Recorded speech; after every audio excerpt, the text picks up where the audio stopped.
कृष्णाय वासुदेवाय हरये परमात्मने प्रणतक्लेशनाशाय गोविन्दाय नमो नमः। कृष्णाय वासुदेवाय देवकीनन्दनाय च नन्दगोपकुमाराय गोविन्दाय नमो नमः। ॐ नमो भगवते वासुदेवाय। श्रीमद्भागवते दशमस्कन्धे अथैकपञ्चाशत्तमोऽध्यायः। श्रीशुक उवाच तं विलोक्य विनस्क्रान्तम् उज्जिहानमिवोडुपं दर्शनीयतमं श्यामं पीतकौशेयवाससं श्रीवत्सवक्षसं भ्राजत् कौस्तुभामुक्तकन्धरं प्रथोदीर्घचतुर्बाहुं नवकञ्जारुणीक्षणं नित्यप्रमुदितं श्रीमत् शुकुपोलं शुचिस्मितं मुखारविन्दं बिभ्राणं स्फरन्मकरकुण्डलं वासुदेवोऽयमिति पुमान् श्रीवत्सलाञ्छनः चतुर्भुजो रविन्दाख्यो वनमाल्यतिशोत्सुन्दरः लक्षणै नारद प्रोक्ते नान्यो भवितुमर्हति निरायुधश्चलन् पदभ्यां योष्येनेन निरायुधः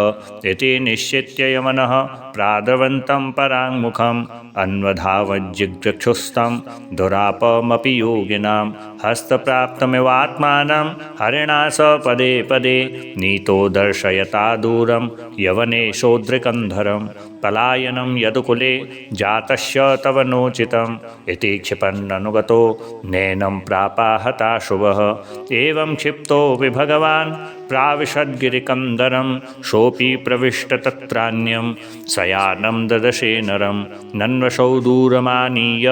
शेते मामिह साधुवत् इति मत्वाच्युतं मूढस्तं पदा समताडयत् स उत्थाय चिरं सुप्तः शनैरुन्मील्य लोचने दिशो विलोकयन् पार्श्वे तमद्राखेदवस्थितम्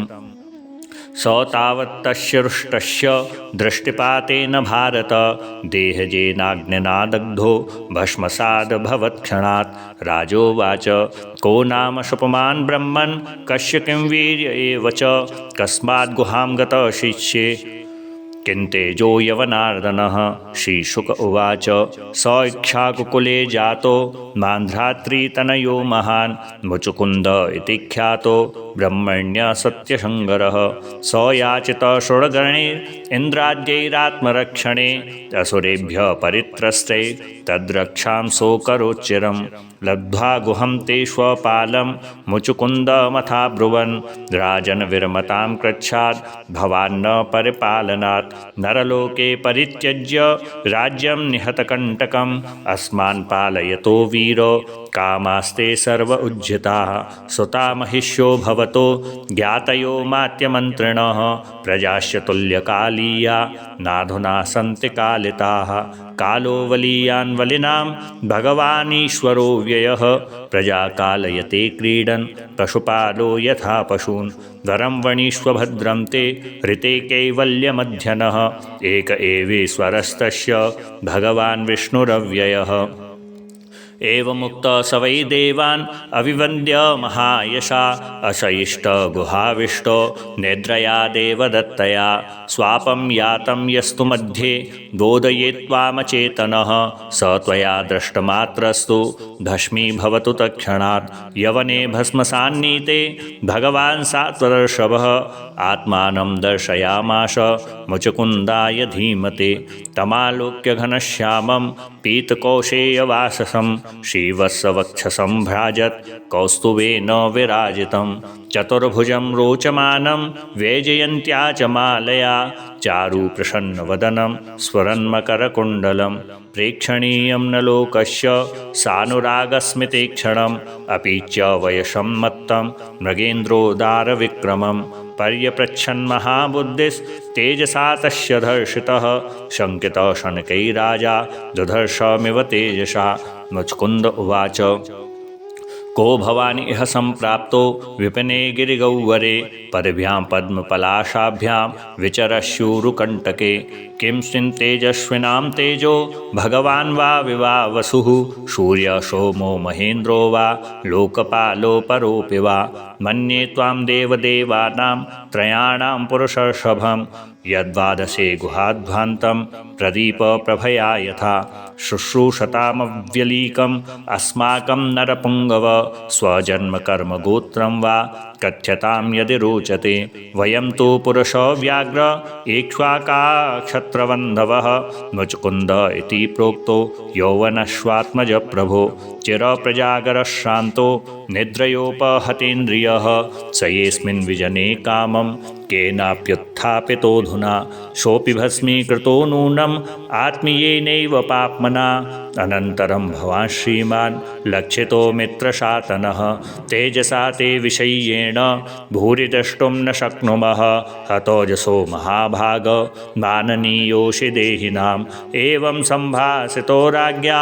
भगवान् भूतभावन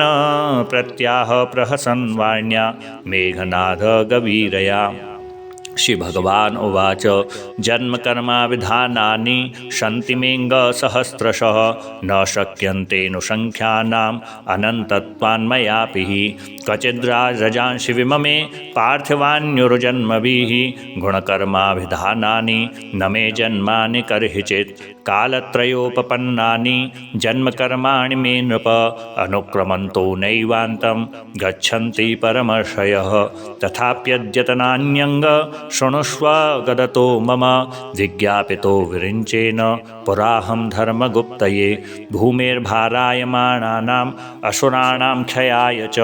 अवतीर्णो यदुकुले ग्रह आनकदुन्दुभेः वदन्ति वासुदेवेति वसुदेवसुतं हिमां कालनेमिर्हत कंशः प्रलम्बाद्याश्च सद्विषः अयं च यवनो दग्धो राजंस्ते तिग्मचक्षुषा सोऽहं तवानुग्रहार्थं गुहामेतामुपागतः प्रार्थितः प्रचुरं पूर्वं त्वयाहं भक्तवत्सलः वरान् वणीश्वराजर्षे सर्वान् कामान् ददामि ते मां प्रपन्नो जनः कश्चिन् न भूयोर्हति शोचितुं श्रीशुक उवाच इत्युक्तस्तं प्रणम्याह मुचुकुन्दो मुदान्वितः ज्ञात्वा नारायणं देवं गर्गवाक्यमनुस्मरन् मुचुकुन्दुवाच विमोहितोऽयं जन ईशमायया त्वदीयया त्वां न भजत्यनर्थदृक् सुखाय दुःखप्रभवेषु सज्जते ग्रहेषु योषे पुरुषस्य वञ्चितः लब्ध्वा जनो दुर्लभमत्र मानुषं कथञ्चितव्यङ्गमयत्नतो नघ पादारविन्दं न भजत्यसन्मतिर्ग्रहान्धकूपे पतितो यथा पशुः न मैष कालो जितनिष्फलो गतो राजश्रियोन्नद्धमदस्य भूपतेः मृत्यात्मबुद्धे सुतदारकोशभू स्वासज्यमानस्य दुरन्तचिन्तया कलेवरेऽस्मिन् घटकुड्यसन्निभे निरूढमानो नरदेव इत्यहं व्रतो रथे भास्वपदात्यनीकपैर्गां पर्यटन्स्त्वा गणयन् सुदुर्मदः प्रमत्तमुच्चैरिति कृत्य चिन्तया प्रबद्धलोभं विषये सुलालसं त्वमप्रमत्त सहसा विपद्यसे क्षुल्लेलिहानो हिरिवाखुमन्तकः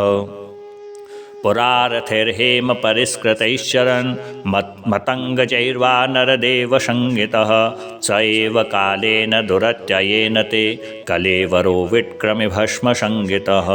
निर्जित्य दिक्चक्रमभूतविग्रहो वरासनस्थसमराजवन्दितः ग्रहेषु मैथुन्यसुखेषु योषितां क्रीडामृगपूरुष ईशनीयते करोति कर्माणि तपस्सु निष्ठितो निवृत्तभोगस्तदपेक्षया ददत् पुनश्च भूयेयमहं स्वराडिति प्रबद्धतर्षो न सुखाय कल्पते भवापवर्गो भ्रमतो यदा भवेत् जनश्च तर्ह्यच्युतसत्समागमः सत्सङ्गमो यर्हि तदैव सद्गतौ परावरेशे त्वयि जायते मतिः मन्ये ममानुग्रह ईशते कृतो राज्यानुबन्धापगमो यदच्छया यो पार्थ्यते साधुविरेकचर्यया वनं विवेक्षद्भिरखण्डभूमिपैः न कामयेन्यं तव पादसेवनात् अकिञ्चन प्रार्थतमाद्वरं विभो आराध्यकस्त्वां यपवर्गदं हरे दृणीत आर्यो वरमात्मवन्धनम् तस्माद्विषज्याशिष ईश सर्वतो रजस्तमसत्त्वगुणानुबन्धनाः निरञ्जनं निर्गुणमद्वयं परं त्वां ज्ञप्तिमात्रं पुरुषं व्रजाम्यहं चिरमिह वृजिनार्तस्तप्यमानोऽनुतापे रवितृषषडमित्रो लब्धशान्तिः कथञ्चित् शरणदशमुपेतस्त्वत्पदाब्जं परात्मन् अभयमृतशोकं पाहि मापन्नमीश श्रीभगवान् उवाच सार्वभौममहाराज नतिस्ते विमलोर्जिता वरै प्रलोभितस्यापि नौकामेर्विहता यतः प्रलोभितो वरे यत्त्वम् अप्रमादाय विद्यतत् न धीर्मय्येकभक्तानाम् आशिभिर्विद्यते क्वचित् युञ्जानानां भक्तानां प्राणायामादिविर्मनः अक्षीणो वासनं राजन् दृश्यते पुनरुत्थितं विचरस्व महीं कामं मय्यावेशितमानसः अस्त्वमेव नित्यदा तुभ्यं भक्तिर्मय्यनपायिनी छात्रधर्मस्थितो जन्तून् न्यवधिर्मृगयादिभिः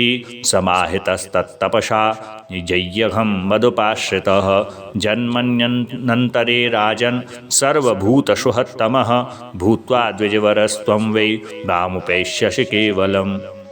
जय जय स्वस्ति श्रीमद्भागवते महापुराणे पारमहंस्यां संहितायां दशमस्कन्धे उत्तरार्धे मुचकुंद स्तुतिर्नामैक पंचाशत्तमोऽध्यायः श्रीबालकृष्णचरणार्पणमस्तु। कृष्णाय वासुदेवाय हरये परमात्मने प्रणतक्लेशनाशाय गोविन्दाय नमो नमः।